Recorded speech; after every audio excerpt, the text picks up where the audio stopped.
Hey guys, Lisa here. I am heading to Seattle to another mastermind, and I love going to those because I always have such shifts that are created when I'm together with people like mine in my business communities. It's just amazing. So I am almost out of here for the weekend.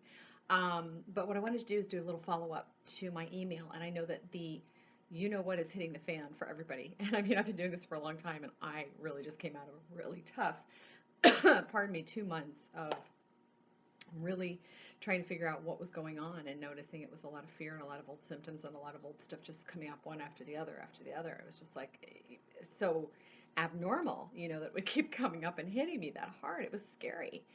So again, I cannot teach you all the things that I have. I want to give you a couple of these processes. Some of these I've already given you.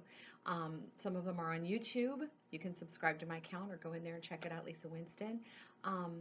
And some, I'm sure, have been deleted from your emails, so I want to go over them again. But what I want to remind you of is that we're energetic beings. And the whole thing that I teach other things as well, but my big thing is about alignment and about finding out who you are from a heart space, and also about how to manage your energy and listen to your inner GPS. We are not physical people. We are spiritual, emotional, energetic beings having a physical experience. And so our nature, our true nature, is energy.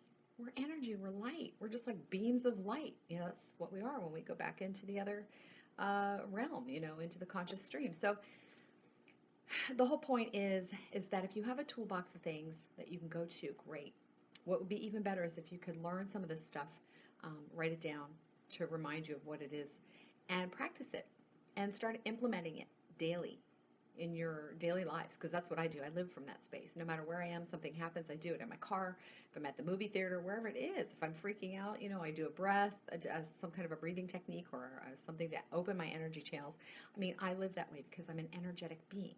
And so I really don't care what anybody thinks when they see me do it. I'm doing it because it is my survival. And it's also an empowerment thing. It's about freedom. If we get things that come up and we don't understand them, short of your arm being cut off and you're bleeding to death and having to go to the hospital, I'm talking about all this other stuff. Then we run to doctors, or we go online to try to see what the heck's going on. And then by the time we're done there, it has scared the bejesus out of us because we think we're dying from something. So it's this mindset thing and this fear thing and this having no control and feeling like a victim. So I want you to take some of this stuff, put it in your little toolbox, practice it, incorporate it into your everyday life, start using it. And as time goes by, I will give you some more things that you can add to it. I've been recently called by my master to come back to Qigong. And thank goodness I am, because it's really been helping a lot, and I'm going to get back into it more fully. So first things first, when I get up in the morning or throughout the day, just to energize my energy, rub your hands together. We have energy channels all over us, energy channels. So when you do this, you're massaging your entire being, your entire body. All the cells are shuddering with joy. So do that, okay? And then you can tap the top of your head, which is often sore. Just do that a couple of times. Open your channels up. There's so much I want to tell you, and I don't have time right this second, but I'll do just a few things. Take your hand in a cup, pat the back, the base of your skull, the base, gently but firmly, with your cupped hand. Great for headaches. Great for keeping the energy open, keeping everything flowing.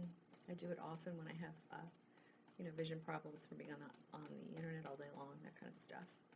Okay, so that's a beautiful one too. Okay, and then the one that I really love, and I've showed you before, is massaging your ears. Your ears correlate to your spine, which is really cool. So if you start massaging your ears, you do this during the day. You can do it anytime during the day. Massage your ears the whole way down, then pull the lobes down. Keep doing it. Now, if you come across a spot that's really sore, it's an energy blockage.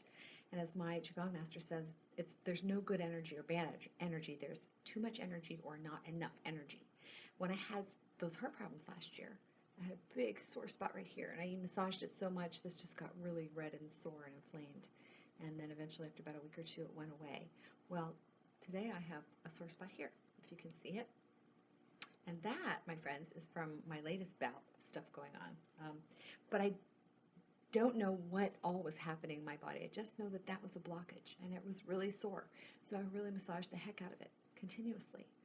And I did it over and over and over until it got really sore and inflamed and swollen and, like scab on it, really sore.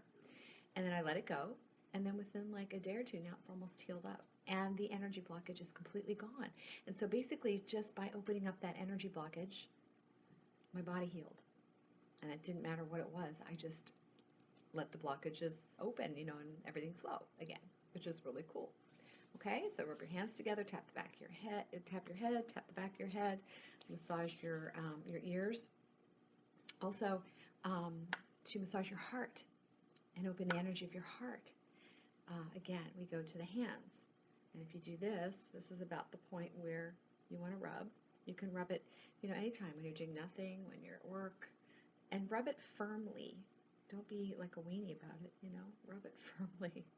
You can do it for a minute, you can do it for 5 minutes. The longer you do it, the better. It literally is massaging your heart and opening it up and strengthening it. I can't even talk today, oh my gosh. Too much going on. Strengthening your heart. That's what it's doing. Okay, so do that too. It's another beautiful one. Hands in the prayer position.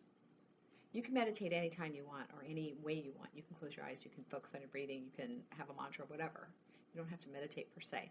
This is a great stance for meditation, and my master says do it at least 10 minutes, focus on the breath. And what this does is, again, remember, we're full of energy channels, not just in our hands, but these are big ones, okay?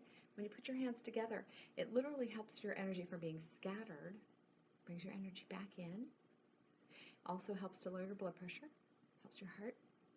So lots and lots of benefits to holding this position, the prayer position, for 10 minutes, eyes closed, focused on your breathing.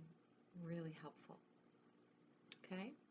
And then, oh my gosh, like I said, there's so many I want to tell you, and I don't want to lose you here, but I will just give you a few more, and then in a couple weeks, hopefully I'll add to it, okay? But again, put this in your toolbox, and some of these you already have gotten. One of my experts, Guru Tej, who was on my first summit, taught us a breathing technique that's phenomenal for anxiety, panic attacks, fears, those kind of things, because it literally disconnects the parasympathetic nervous system almost instantaneously. So in order to do this, whenever you have any anxiety or fear, anything that's creating, you want to roll your tongue. And if you can't roll your tongue and breathe in through your tongue, then act like you're sipping through a straw. Okay? So you'd roll your tongue, breathe in, and then out through the nose. So it would be either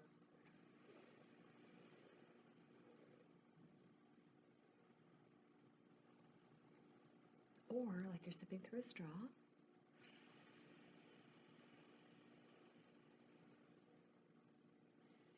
And just by doing it twice, I already feel relaxed. So that's a beautiful one you can do. Do it as long as you need to calm everything down. And then the other technique, I love sword fingers for any injury, short of, again, your arm falling off and bleeding and having to call 911, any kind of pain, broken toe, swelling, bruising, anything. This can be almost instantaneous in relief, or it can take a little while, and you can do it once, you can do it all day long or for 2 days. It's pretty miraculous stuff. It's called sword fingers, so you basically just have the motion of going around in circles or chopping, and you're saying, removing the, breaking up the energy, breaking up the blockages, breaking up the blockages, breaking up the blockages. Chop, chop, chop. Circles. And you actually, if you do this long enough, you'll feel the energy moving around in your hands. It's so cool. Breaking up the blockages. When you feel complete with that, and then pull it out. Removing the blockage, completely healed. Removing the blockage, completely healed. Removing the blockage, completely healed. Removing the blockage. Keep it away from your hand to a certain degree, not like here. You don't want to be right up on it, okay? Removing the blockage, completely healed, completely healed. Then you're going to give it energy 9 times. 1, 2, 3, 4, 5, 6, 7, 8, 9. All right, so start with that. Get familiar with it, incorporate it into your daily routine, and use it. Practice it. Life mastery is about practicing. And if you want control of your life, you have to be the magic pill and take the initiative to do this stuff, okay? Hang tight. I am headed out the door here shortly, but I will pick up next week where we left off today. And I'm actually doing some really cool things and working on another summit for you and a group program for a lot of you who want to get in and do some work with me, so it'll be really fun. But anyway, you guys having a phenomenal weekend, and take charge of your being, your energy, love and light. And you have so much more power than you even realize. So have a beautiful weekend. I'll tell you about Seattle when I get back. Probably send some pictures in the meantime when I'm there. And I will talk to you next week. Okay, and you know where to reach me if you have any questions, thebeautyofauthenticity@gmail.com. Bye for now.